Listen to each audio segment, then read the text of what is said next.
Welcome to Commanders Daily, everybody. I'm Bob Matthews. This is your one-stop shop for everything going on with the Local 53. Don't forget to hit that like and subscribe button so you don't miss an episode. Well, OTAs have concluded for the week. Guys are off again until next week. Remember, one more OTA session next week. Then it'll be veteran minicamp, and then they're on vacation until training camp starts. So they'll get a little bit more work done tomorrow or next week than they did this week. But still, quite a few tidbits coming out. And we're going to start with an update that head coach Dan Quinn gave on Sam Cosby. One of the things about OTAs is that you get to hear from the coaches and some of the players. And Quinn did provide an update on Cosby. You might remember the starting right guard was blew out his knee in the Lions game in the divisional playoffs. Well, Quinn said that he is doing really, really well. So here is the quote from Dan Quinn. He says he's really put the work in, hitting all the markers that he's supposed to. We're not going to miss one step along the process, but it starts with him. The everyday intensity that goes with it. There's like a work mindset that comes out, and that's important because that's who Sam is. He's off to a really strong start, hitting all the markers he's supposed to up to now. Okay, excuse me. Now, what we don't expect is for Quinn to say, oh boy, guys, I don't know. He's really not doing what he's supposed to. Yeah, we know that. But you got to read between the lines, and the fact that he's giving him that full-throated endorsement does make me feel good. Remember, Cosby is a huge key to this offensive line. Having him back in the lineup just increases the depth exponentially on this line. Let's go back over it again from left to right. You've got Laramie Tunsil at left tackle. We're projecting Brandon Coleman, last year's left tackle, to play left guard. Tyler Biotish, who was a huge addition at center last year, is back. Then you put in Cosby at right guard and Josh Carnley Jr. at right tackle. Now, all of a sudden, that line is looking pretty solid, not to mention the fact that means your depth pieces there on the offensive line, at least the first two of them, are Nick Allegretti and Andrew Wiley. That's a lot deeper of an offensive line than it was at this time last year. But again, getting Connerly back will be the key, or getting Cosby back, rather, will be the key to it. Also, Josh Connerly being able to take over that right tackle spot will be another big key. But good to hear that Sam Cosby appears to be doing well on his route back from that knee injury. So we also heard from Deebo Samuel during minicamp, and he says he is already impressed with what he has seen from Jaden Daniels. Again, you have to read between the lines, because what do you expect him to say? Oh, wow, this guy, I don't think he's got a clue. He did it all on talent. No, you expect him to give Jaden some glowing reviews. But here's what Deebo said. Just being here for 2 or 3 months now, I feel like the man can make every throw. He's comfortable. He knows what's going on. He knows where the ball needs to go. I think he's very smart.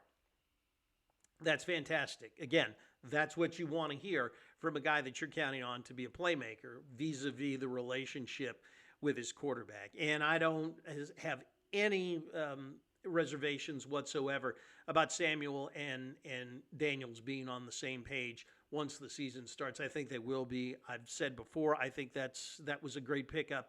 And I'm really glad to see, Samuel saying that. Think about it.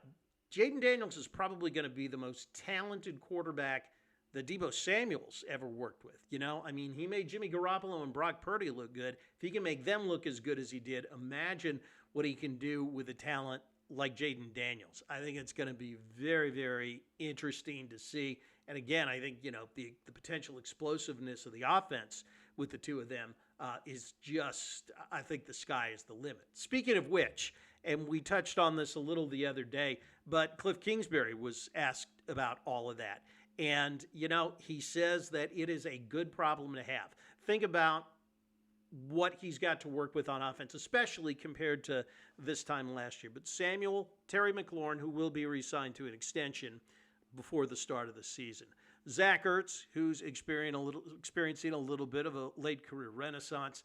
Austin Eckler, Brian Robinson Jr., again, McLaurin and half a dozen other guys that could turn out to be really, really good. And one of the things that Kingsbury was asked was, how does he get the ball to everybody?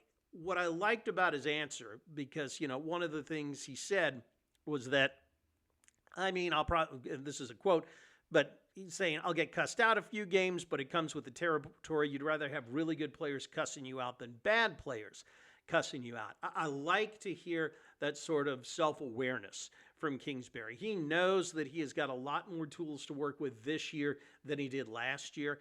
Again, it will be challenging to a certain extent, but hey, that's like he said, that comes with the territory, and spreading the ball around and making sure everybody gets their touches is what he's paid to do. Also, getting everybody to buy into, you may not get them this week, but you're sure as heck going to get them next week, because if you've got enough playmakers spread out all over the field, there are only so many players that the defense can double cover. And if you've got that many out there, hey, just because you're taking away one game probably means you're going to come back and have a strong game the game after that. I'm really, really excited to see. Are there still questions? Absolutely there are. Ertz's durability, things like that. But hey, again, having Deebo Samuel there is going to make a huge, huge difference in that offense. How about some of the standouts from OTAs?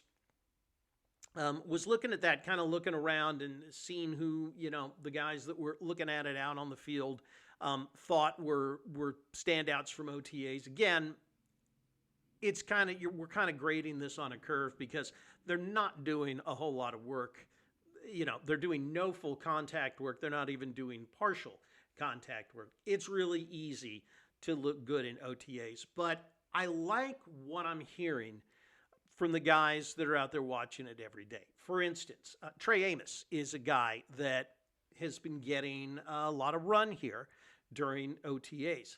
That's good, because that's a guy that you talk about key.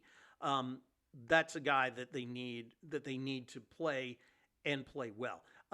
Worked against Michael Gallup, worked against Luke McCaffrey, also worked against Deebo Samuel and kept up with him, according to the folks that were out there watching OTAs. And that is something that they need. Amos is an all-around corner. They can play him in the slot. They can play him outside. I think they would like to play him outside and move Mike Sanderstill back inside because that's his natural position. But again, given that versatility, I think it's great that we're hearing positive things about Trey Amos, coming right out of OTAs. Remember, nobody has to say anything. If they do say something, that's a good thing. Sanderstill is another guy that they say kept making plays out there during OTAs. Quickness, coverage skills, matched up against rookie Jalen Lane, had a really good deflection there right at the end. Again, you want to see a guy like Sanderstill build on what he did last year and become an even better corner this year. And it's amazing how fast the script can flip.